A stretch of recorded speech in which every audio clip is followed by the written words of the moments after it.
आगे बढ़ते हैं खबर रायपुर से, जहां छत्तीसगढ़ सरकार की तारीफ राहुल गांधी ने की है। राहुल गांधी ने बघेल सरकार की जमकर तारीफ की है और उन्होंने कहा है कि छत्तीसगढ़ सरकार सीधे लोगों के खातों में पैसे डाल रही है, लोगों के अकाउंट में पैसे दे रही है छत्तीसगढ़ सरकार। राहुल गांधी ने यह भी कहा कि मनरेगा के जरिए लोगों को पैसे देने की कोशिश हो रही है और मनरेगा का काम छत्तीसगढ़ सरकार डबल करना चाह रही है। आपको बता दें कि राहुल गांधी आज देश भर के बड़े पत्रकारों से, सीनियर जर्नलिस्ट से आज चर्चा कर रहे थे वीडियो कॉन्फ्रेंसिंग के जरिए। उसी दौरान उन्होंने छत्तीसगढ़ सरकार की जमकर तारीफ की।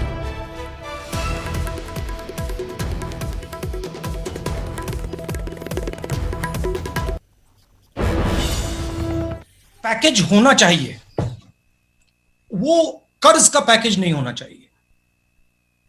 वो डायरेक्ट आज जो जरूरत है किसानों के जेब में, मजदूरों के जेब में, जो हमारे माइग्रेंट वर्कर चल रहे हैं उनके जेब में एकदम पैसे डालने की जरूरत है।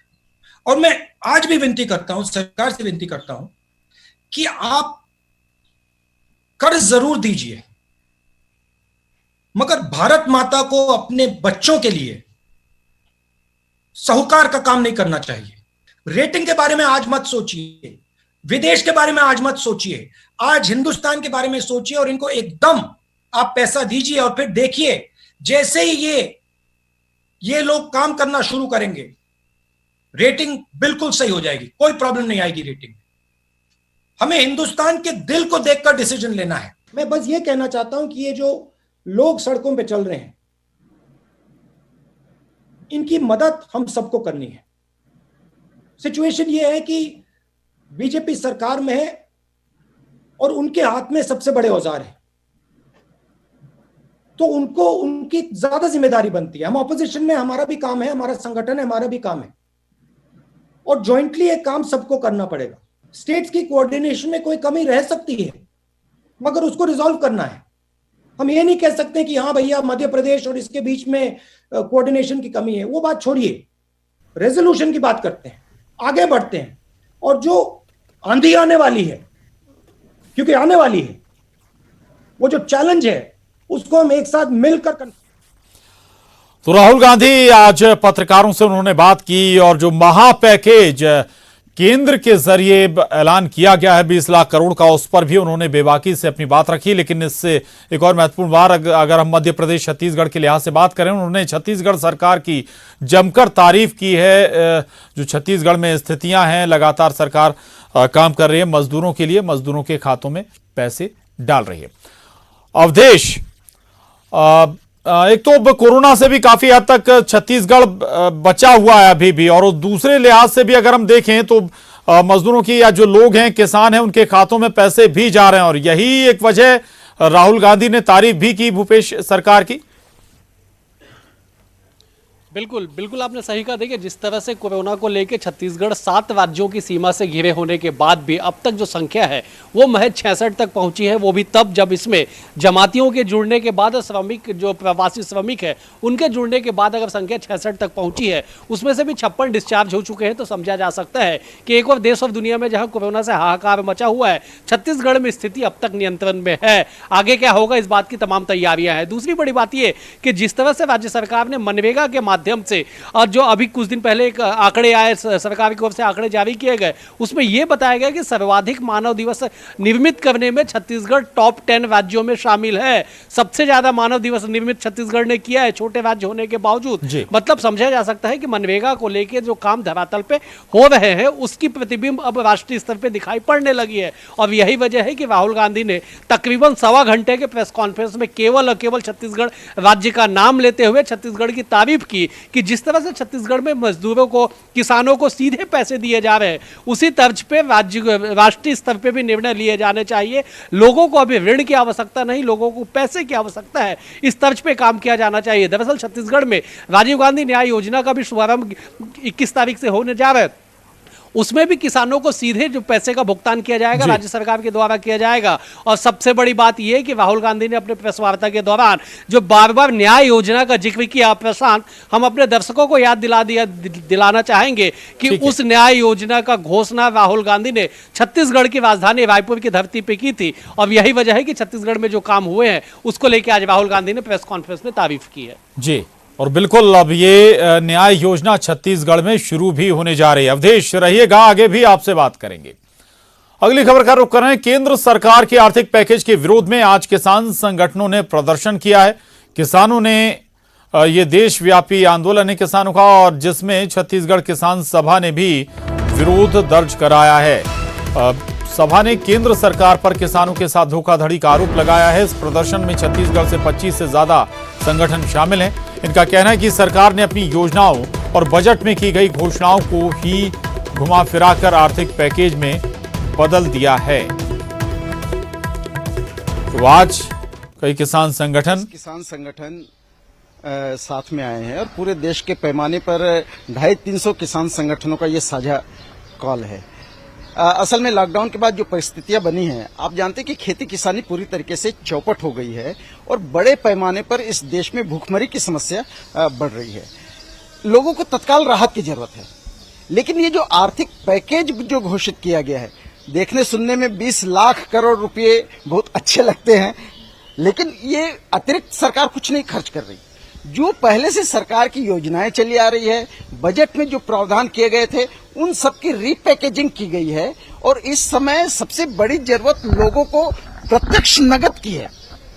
यदि उनके हाथ में पैसे नहीं रहेंगे तो बाजार में मांग भी नहीं बढ़ेगी।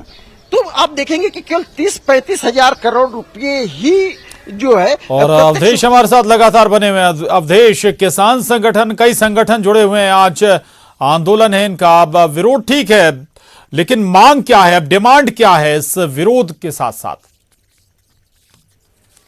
देखिए, किसानों को देश नहीं, प्रदेश नहीं, पूरे देश का रीढ़ की हड्डी माना जाता है। अर्थव्यवस्था को लेके कहा जाता है कि राज्य से लेके देश तक कृषि प्रधान राज्य और कृषि प्रधान देश है। और ऐसे में किसानों को अब लगने लगा है कि कोरोना काल में जब 20 लाख करोड़ के पैकेज का ऐलान किया गया, तो ऐसे में किसानों के लिए क्या कुछ दिया जाए अतिरिक्त, क्योंकि बजट में जो प्रावधान किए गए उनके अलावा अगर कुछ अतिरिक्त दिया जाए तो किसानों के हित में है। और यही वजह है कि किसानों के विभिन्न संगठन देश भर में, छत्तीसगढ़ में नहीं, छत्तीसगढ़ में तकरीबन 25 से ज्यादा संगठनों ने आज इसमें केंद्र सरकार के खिलाफ ये बात को कहते हुए विरोध किया कि केंद्र सरकार ने किसानों के लिए कुछ अतिरिक्त, इस भयानक जो संकट काल है इसमें अतिरिक्त व्यवस्थाएं नहीं की, केवल वही व्यवस्थाएं की गई जो बजट में, फरवरी में जो बजट पास हुआ उस बजट में जो प्रावधान किया गया था उसी की जानकारी दे दी गई। तो किसान संगठनों की मांग है कि किसानों को के लिए भी, क्योंकि अभी कोरोना काल में कृषि कार्य भी प्रभावित काफी हद तक है, ऐसे में किसानों को आर्थिक मदद की जाए, उन्हें छूट दिया जाए, उन्हें ऋण की छूट दिया जाए। और कई तरह की मांगों को लेकर, तकरीबन 12 मांगों को लेकर छत्तीसगढ़ के 25 से अधिक किसान संगठनों ने केंद्र सरकार के खिलाफ आज प्रदर्शन किया है। जी, ठीक, बिल्कुल बिल्कुल अवधेश, बहुत महत्वपूर्ण है। और ये रियायतें भी चाहते हैं किसान संगठन, और इसीलिए अब कह भी रहे हैं कि पैकेजिंग, रीपैकेजिंग ना हो पुरानी योजनाओं की, बल्कि वाकई में लोगों के पास, जो किसान हैं, जो मजदूर हैं, उनके पास राहत पहुंचे। बहुत शुक्रिया अवधेश। वक्त एक छोटे से ब्रेक का है, जल्द लौटेंगे। ब्रेक के बाद अगली खबर का रुख। इस बार रायपुर में टोटल लॉकडाउन में पहले की तरह सन्नाटा नहीं है। भले ही शहर में दुकानें नहीं खोली गई हों, लेकिन लोगों की आवाजाही सड़कों पर दिखाई दे रही है। आपको बता दें कि कोरोना वायरस के संक्रमण से बचाव के लिए छत्तीसगढ़ में शनिवार और रविवार 2 दिनों तक टोटल लॉकडाउन रखने का फैसला लिया गया है, जिसमें पिछले सप्ताह की तरह इस हफ्ते भी राजधानी में टोटल लॉकडाउन किया गया है। इस दौरान केवल सब्जी, दूध और मेडिकल जैसी आवश्यक सुविधाएं जारी रखी गई हैं, लेकिन राजधानी के मुख्य चौक चौराहों में लोगों की आवाजाही पहले जैसी ही है।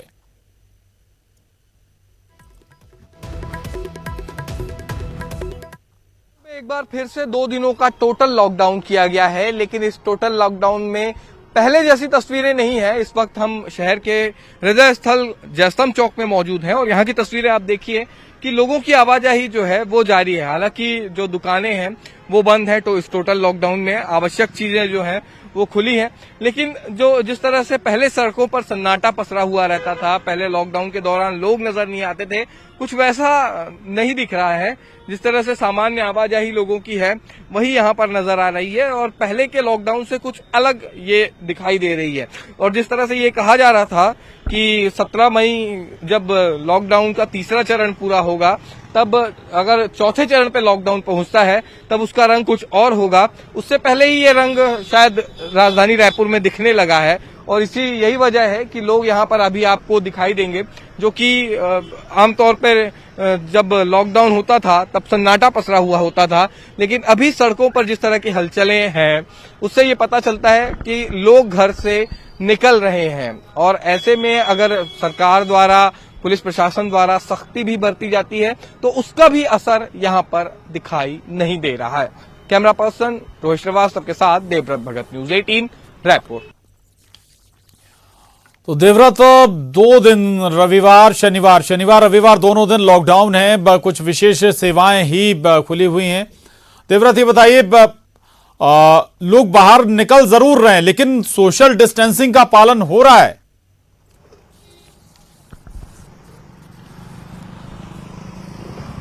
जी, क्योंकि जिस तरह से ये देखा जा रहा था कि अभी कुछ रियायतें यहाँ पर सरकार द्वारा दी गई थी, कई पाबंदियों पर छूट दी गई थी, दुकानों के खुलने का वक्त बढ़ाया गया था, लेकिन इसके साथ ही साथ 2 दिनों का टोटल लॉकडाउन भी रखा गया। इससे पहले की तस्वीरें हम देखते थे तब हमें ये दिखाई देता था कि कर्फ्यू जैसा माहौल रहता था, लेकिन अभी की तस्वीरें आप देखिए कि सड़कों पर जो आम दिनों की तरह जो आवाजाही है वो आपको दिखेगी, लोग आ जा रहे हैं।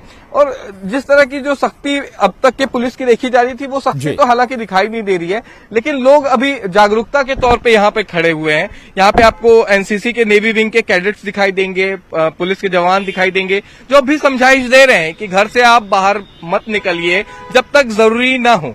लेकिन बावजूद इसके जो आवाजाही लोगों की है वो अभी कम नहीं हुई है और यही वजह है कि आप ये लोग जो है समझ नहीं रहे हैं। और अभी जिस तरह से कई अभियान यहाँ पर जागरूकता के चला रहे हैं, अभी आप देख ही सकते हैं तस्वीरों में कि किस तरह से जो एनसीसी के कैडेट्स हैं नेवी विंग के, ये लोगों को समझाते हुए यहाँ पर दिखाई दे रहे हैं। लेकिन इतना जरूरी है कि सोशल डिस्टेंसिंग का पालन जो है ये खुद आम जनता को भी करना चाहिए। सरकार अभी तक के लोगों को पालन करवाती रही है, पुलिस की सख्ती देखी गई है, लेकिन लॉकडाउन का ये तीसरा चरण पूरा होने वाला है। इसके बाद चौथा चरण का किस तरह का रंग रूप होगा ये तो देखने वाली बात होगी, लेकिन फिलहाल जो जिस तरह की स्थिति है उसमें आम जनता को भी ये समझना होगा कि हम इन तमाम नियमों का पालन करें, क्योंकि खुद की सुरक्षा रखनी भी हर नागरिक की जिम्मेदारी है। और जिस तरह की कड़ाई हालांकि जो होनी थी पहले, वो कड़ाई तो इस दौरान दिखाई नहीं दे रही है और इस वजह से इस बार जो टोटल लॉकडाउन का असर है वो राजधानी में दिखाई नहीं दे रहा है। बिल्कुल देवव्रत, अब इन 2 दिनों के टोटल लॉकडाउन में वो सख्ती भी नहीं है और लोग बाहर भी निकलते हुए नजर आ रहे हैं, हालांकि बाजार जरूर बंद हैं। शुक्रिया आपका पूरी जानकारी के लिए। उधर छत्तीसगढ़ कांग्रेस के प्रभारी पीएल पुनिया ने रेलवे पर गैर बीजेपी शासित राज्यों के साथ राजनीति करने का आरोप लगाया। उन्होंने कहा कि रेलवे ने अभी राज्यों को मांग के अनुरूप गाड़ी मुहैया नहीं कराई है, जबकि पैसा पहले ही ले चुके हैं। छत्तीसगढ़ ने रेलवे से 30 गाड़ियों की मांग की है। 1 करोड़ से ज्यादा रुपया 14 ट्रेनों का जमा कर चुके हैं और अभी तक सिर्फ 7 गाड़ियां प्रवासी मजदूरों को लेकर आई हैं। छत्तीसगढ़ सरकार की तरफ से मुख्यमंत्री ने स्वयं ने इस रेल मंत्री जी की बात का खंडन किया है और कहा कि 30 रेलगाड़ियों की हमने मांग की है, इन्होंने तो सिर्फ 7 दिए।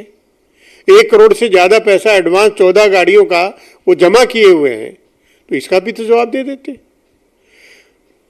छत्तीसगढ़ में बाहर प्रदेशों के बहुत कम लोग हैं, वहां पर नहीं आते हैं और छत्तीसगढ़ भी क्योंकि छोटा राज्य है, बाहर गए हैं वो भी उसकी संख्या बहुत कम है, वो मुकाबला नहीं कर सकते। इसमें बिहार का, उत्तर प्रदेश का, मध्य प्रदेश का, ये बड़े राज्य हैं, तो बड़े राज्यों की और इनकी रिक्वायरमेंट अलग अलग है, उनकी मांग अलग अलग होंगी, उसकी तुलना करके इस तरह से बदनाम करने की कोशिश कर रहे हैं, वो बड़े दुर्भाग्य की बात है, शर्म आनी चाहिए ऐसे।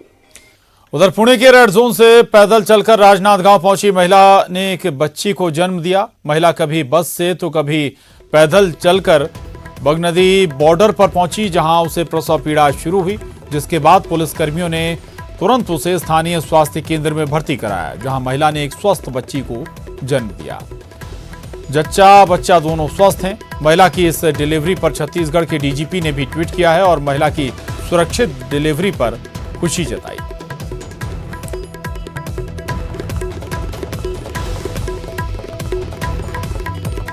इस कोरोना महामारी में अपने राज्य पैदल चल के आ रही इस महिला का प्रसव पीड़ा राजनांदगांव छत्तीसगढ़ का जो बॉर्डर है बाघ नदी वहाँ पे हुआ। इस बीच राजनांदगांव पुलिस का मानवीय चेहरा एक बार फिर सामने आया।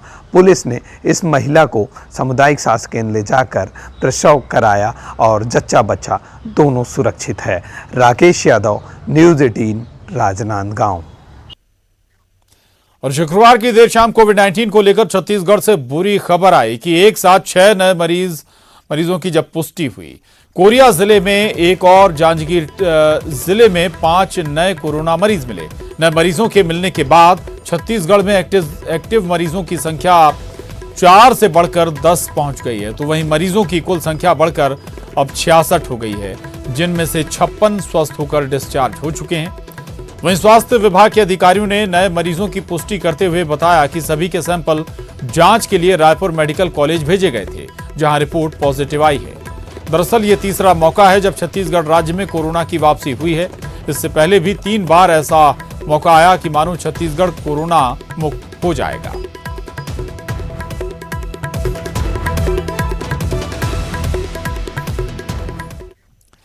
और इसके साथ ही बुलेटिन में बस इतना ही, लेकिन तमाम खबरों के लिए आप बने रहिए न्यूज़ 18 मध्य प्रदेश छत्तीसगढ़ के साथ।